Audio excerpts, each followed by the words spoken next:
I'm Gerson Borrero. We're back at City and State TV with Mickey Melendez for part two of the Cuba trip and the reality that all of a sudden Mickey has opened our eyes. Mickey Melendez, who took a delegation of 40 people, teachers, health professionals, union members, all kinds of people, artists, poets, my wife. Your wife, who's the leader, your boss, you mean.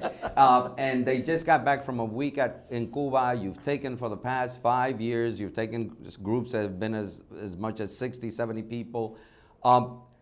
You just, part one, you saw what he said about Cuomo's trip and how he needed more time.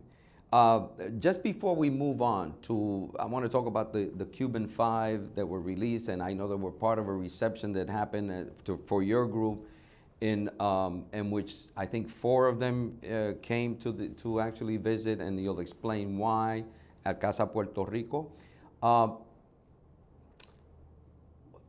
Just to grasp around it, why, when you go on a trade trip, I know you're not an expert in trade and in business. You're certainly not a business person. Well, you are a business person, but not a business. But why is it flawed to go for 48 hours and make a trip like this, and especially if it's a trip? What are you basing on? What president? Are there other people who've done this? Or? Yeah, you know, Ted Turner's been going to... Ted Turner. Ted Turner. Okay. Has been going to Cuba for a long time. Actually, in Estela Bravo's film, Fidel, the Untold Story, there's a part where Ted Turner is there with business people from the United States, farmers from the Midwest, that no longer want to get paid for not growing wheat. They want to be able to grow wheat and sell it, you know. And Cuba needs wheat. Absolutely. So, you know, that when they go down for, you know, a period of time to look at the country, to talk to farmers, to talk to, you know, the appropriate people there. So they're there for a longer period of time. That's why I'm a little surprised, and I'm a little surprised that I didn't know this before I left, that the trip was only 48 hours. Well, we just found out about it, but quite frankly, it's not your fault. It's not our fault. It's just that the way the obsessive, controlling, freakish Cuomo, with all due respect to you, Governor, but you know that you control everything. He just, you know, the information flows out. Itinerary just was I don't know why they did this. This is the way they're doing it.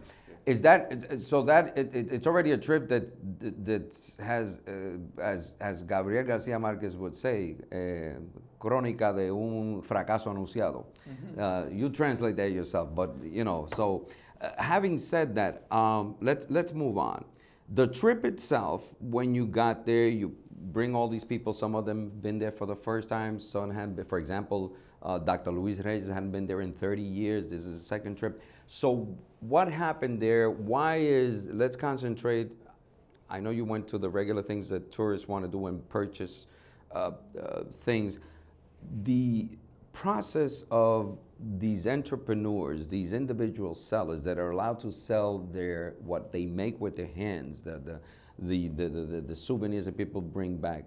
There's no limit to there's a limit on what you can bring back into the country. So they just go out and deal with merchants, and they negotiate with people on the price and all of that. And well, there are 2 pieces of this entrepreneurial thing that I want to talk about. One of them is we call it Los Almacenes San Jose, the warehouse of San Jose. Los Almacenes. The San Jose. The warehouses. Which is basically an airplane hangar, and everybody has their booths, you know, throughout this airplane hangar. So people are selling, you know, T-shirts and trinkets and keychains and posters and art and instruments, and there's like, you know, hundreds of people there. There are, I think, over 200 booths in this place. And you go in and you negotiate. You know, if I buy 3 T-shirts and they're $10 each, can I get them for $8? And most of the time you do that. You know, so that's, and those are individual. They rent the space. It's like any market in New York. They rent the space. These are capitalists, communists? Yes. The thing is that, you know, I mean, I think that Cuba is going the route of places like Vietnam, where they have their socialism and their pillars of socialism, and they're not going to compromise that. And that is health, education, sports, and culture. And that the whole society is going to have access to that. At the same time, they're introducing free market economy ideas. you know, so that there's an initiative. They're not allowing monopolization of products or services to come together. They want individuals to be able to benefit from that. Like the other piece that I was going to talk about, we went, I think on our trip, we probably went to at least 3 or 4 privately owned restaurants in people's houses. You know, beautiful houses. That the government actually allowed. Well, I mean, we went through a government agency. This is how then government, right, is supporting those small entrepreneurs, because we go in there with a voucher. That means that the government is paying these small businesses for these group of tourists to eat at their place. Interesting. In the backyard, beautifully set up, a bar, music. Some of them have live music, some of them didn't. Beautiful. Do you have to be a member of the Communist Party in order to do this, or can anybody in Cuba get one of these businesses? Anyone. I mean, they have to meet standards. There's, you know, the health department goes, the food department goes. It just, I mean, they don't get graded like Bloomberg did here. But yeah, there is. Miguelito is going to be sad to hear that. There's so there are some standards that they have, and there's constant review, you know, of those standards. Especially if the government is going to bring 40 people from the United States, from Canada, from France to eat at your place. All right. So, having said that, let's get to political reality here. If all of this is going on in Cuba and the embargo impacted so negatively, the political climate in which you have already an aging, rapidly aging, and eventually he will die, Fidel Castro, and his brother is not that much of a spring chicken either. Raul is in 84, I think it is. 80, a little less than that, yeah. Early 80s, yeah. And there seemed to be some respect for the person of President Obama. Obama was part of the process of freeing the 5 political prisoners that were accused, the Cubans that were accused as spies in the United States and held in prison here. It was President Obama's administration that allowed for this deal to be made. How is the President of the United States perceived as a person? Is he looked aside as a separate entity from the government or part of a new changing government? You know, I think it's very balanced. You know, they equate him with Jimmy Carter in terms of what he's done for Cuba, you know, in this respect. At the same time, they understand that it's been under the Obama administration that the heaviest fines have been waged to European companies that have come to Cuba to drop off their products. What happens is that this is how the embargo works internationally, which a lot of people don't know. A ship from France comes, unloads in Cuba. That ship has to go back to France empty. That means that Cubans are paying more for that. And then France, that ship cannot dock on an American soil for 6 months. Wow. That sounds like... That's the embargo. That's the blockade. See, and that's how it affects Cubans Simple every as that. single day. Right. So although he does this and he releases the 5 and he's opened up relationship, it's been under this administration, similarly with immigration. You know, it's been under his administration that more immigrants have been sent back, and you know that whole issue. So you know he may have a schizophrenic political life, but they acknowledge the fact of his contribution in terms of what he's done for Cuba. At the same time, he's hurt Cuba, because the French or anybody that trades with Cuba has to follow these rules. 4 of the 5 political Cuban prisoners who were released from a jail here in the United States in Florida wound up, federal penitentiary, wound up attending this reception for these 40 New Yorkers that went, in which Ricardo Alarcón also went. I saw you smoking a cigar, or he was smoking a cigar, wearing a guayabera. We'll be showing you pictures of some of that. What was the exchange? Why did they come to this particular event? Well, I really have to give credit to Alicia Jacardo, an Argentinian woman who lives in Oakland, who was responsible for the national campaign within the United States. It was under her leadership that many of us participated in the campaign to free the nationalist political prisoners. So when I go to Cuba, I always have this reception with Ricardo Alarcón as our guest of honor, and at Casa Puerto Rico. And I just asked her at this time, and I said, do you think we can get any of the Cuban 5 there?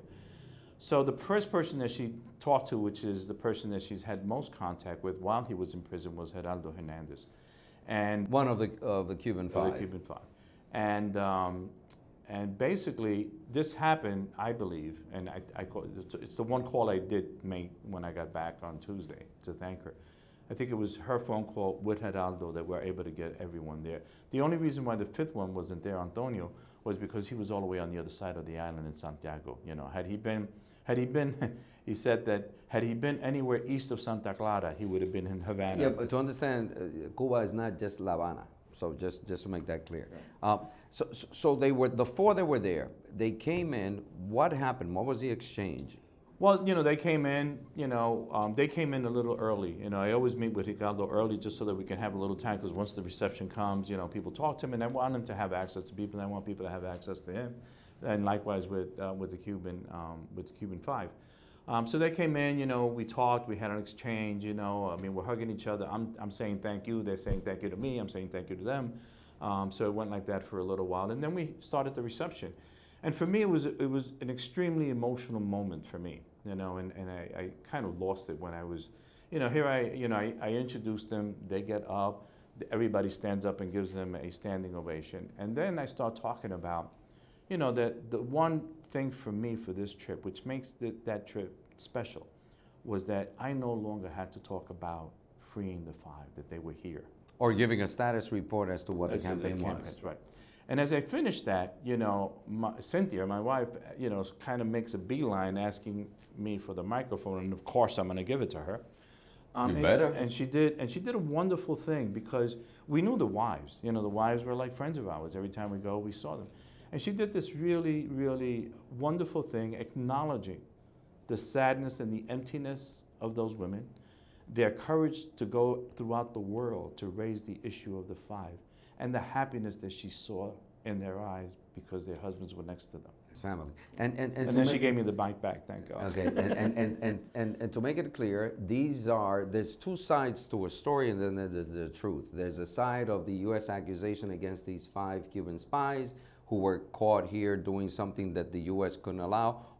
But just like that, we have American spies who actually are caught, and so that goes on. There's a reality check. It isn't one side or the other. In this particular case, it was clearly that they were in prison just because they were trying to protect Cuba. And you can go to the story, Cuban Five. It's an extraordinary read if you actually go to the truth. You had Ricardo Alarcón. I want to get to Ricardo. Ricardo Alarcón, as president of the National Assembly of Cuba, was in New York when he was still president. I had him over when I was editor-in-chief at El Diario. We had an editorial board meeting. It's extraordinary. I was watching him. I don't know what he says now, what his pitch is. I know he's still involved in the government.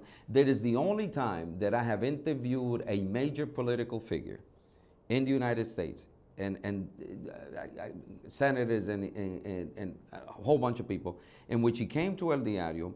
I had 7 reporters in a room. He didn't set a time limit. None of his press people, not one, asked me not even what topics, not even in general. There was no precondition set. I'm not saying that, I'm telling you that the communist regime that controls the freedom of the press never asked me, and I've been asked by everyone you can imagine, their flags, their press people, whatever you want to call them. So I sat down with Ricardo, and Ricardo is no spring chicken either. He's in the age 70s, of... yeah. 80s. No, or late 70s. Late 70s. Yeah. And so how is Ricardo doing? What's his role? And why does he maintain this relationship? Does he feel obliged to have to come and greet these New Yorkers? He knows who, you know, Americans are, but New Yorkers in particular. Is there a particular affinity? Look, Ricardo Alarcón for the longest time has had a problem with Yankees, but he is a New York Yankee fan, okay? So, and he makes that very clear. He said, I've had problems with the Yankees all my life, but I'm an avid New York Yankee fan. And every time I go, I take him something from, you know, the clubhouse. You know, this time, you know, I had a keychain made with his name. And I basically said that, you know, that the Yankees were looking for a second baseman, that I knew somebody in Cuba, you know, a Cuban ball player. In any case, look, you were talking before about the aging. You know, Ricardo is retired at this point. Right. He's writing. He was, up until December 17th, the highest Cuban official in charge of the global campaign to free the 5. So this was a celebration for him too. Okay. You know, y lo felicité when I went in, just congratulating him. So, you know, they're all aging, and I want to get to that because, you know, look, these 5 men that got out are going to be the next leadership leading Cuba. I have no doubt, after what I saw, that one of these 5 men will become the president of Cuba someday. Really? And after them, you have Ilan Gonzalez, who's 22 years old in a military academy studying engineering. Elian Gonzalez, they may not remember, we may not have time in this segment, which have already extended, but the fact that Elian Gonzalez, we're going to have to come back to a whole different conversation of the next generation. You tell me that out of the 5, Yes, one will be president of Cuba? yes. I have no doubt about that. We've run out of time, but I got to tell you, do you have an idea which one it's going to be, and why do you make this prediction? I'm just going to leave it there right now, so you can call me back. That's not fair, man. That is not fair. Out of the 5, one will become president. That's Mickey Melendez saying, and do you know something? Did they tell you No, something? no, not at all. Not at all. Wow. For City and State TV, I'm going to get you for this, Mickey, because we've run out of time. I'm Gerson Borrero, and we're going to continue this conversation in a few. But I tell you what, we'll invite you back when Andrew Cuomo comes back. We'll try to do some kind of summary of this and see how right or wrong you were. For City and State TV, I'm Gerson Borrero. Thank you for joining us.